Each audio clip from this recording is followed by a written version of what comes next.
Hello，大家好啊！我係 Miss Phoebe，今日同大家一齊講下呢個四字成語。呢本故事書呢，就係叫做鐵柱磨針啦。不如我哋睇下鐵柱磨針呢個成語故事係講咩啦？話說李白係中國唐朝一個好偉大嘅浪漫主義詩人。佢專門咧寫詩㗎，人哋咧就稱呼佢做詩仙。李白細個嘅時候非常聰明㗎，無論佢讀咩書都好，睇一次就已經可以背晒落嚟㗎啦。以前啲書咧其實係竹簡嚟㗎，係一卷卷嘅。但係咧，李白亦都係非常貪玩嘅小朋友啊，唔鍾意學習㗎喎。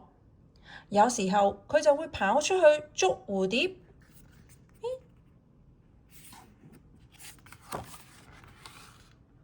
有時候又偷偷跑出去採野花，喺度摘啲花。有時咧，更坐喺個河邊嗰度睇小魚啊！佢嘅父母咧都為此非常着急，擔心佢成日都唔去好好學習啊！有一日，李白讀咗一陣書之後，又坐唔定啦。佢趁其他人唔為意嘅時候，掉低本書，悄悄地咁鼠咗出去玩啊！哇！春天嘅大自然真係好美麗呀！綠茸茸嘅草地咧，好似地氈一樣，踩上去嘅時候軟綿綿㗎。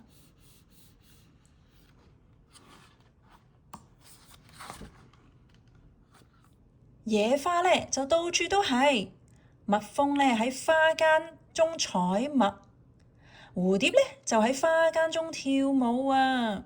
李白玩到咧好開心啊！呢度有蜜蜂，呢度有蝴蝶，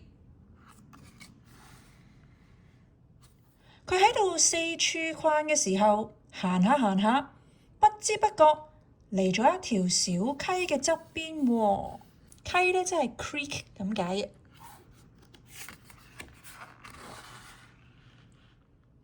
李白見到一位滿頭白髮嘅婆婆啊，正喺個溪邊一嚿石頭上面咧，好努力咁樣磨緊一支鐵棒啊！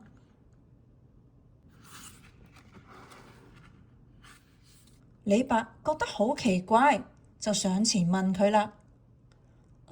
婆婆啊，你喺度磨一支鐵棒，用嚟做咩㗎？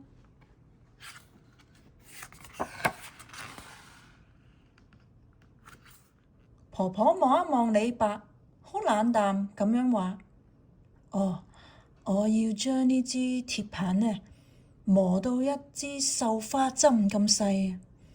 哇，原來佢想磨到一支呢度咁細啊！李白聽到之後真係嚇咗一跳啊！好急咁樣問婆婆啦：婆婆，呢支咁粗嘅鐵棒，你要磨到幾時先可以變到一支咁幼咁細嘅繡花針啊？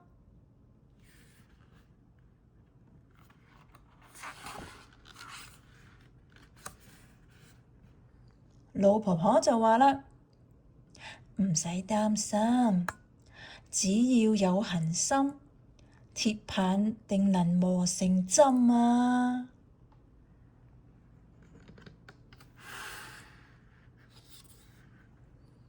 老婆婆嘅説話驚醒咗貪玩嘅李白啊！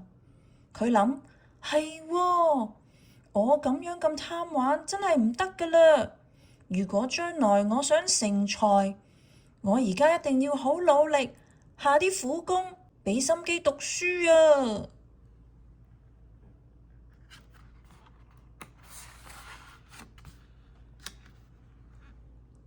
李白急忙咁樣跑返屋企，從此呢，佢就好努力咁樣學習，又仔細咁觀察，最後佢大個之後就成為一代嘅詩仙，個個都識佢係一個大歷史人物啊！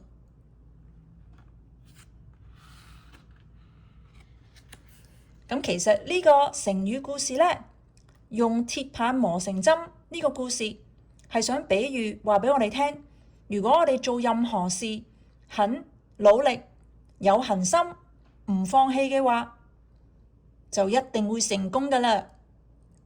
所以嗰句説話，只要有恆心，鐵杵磨成針，就係嚟自呢一個四字成語故事㗎喇。你哋都努力啊！今日呢，呢個鐵杵磨成針呢個故事就讀完啦。下次再同大家講多啲四字成語故事啦。記得 like、subscribe 同埋 share 俾朋友啦。拜拜。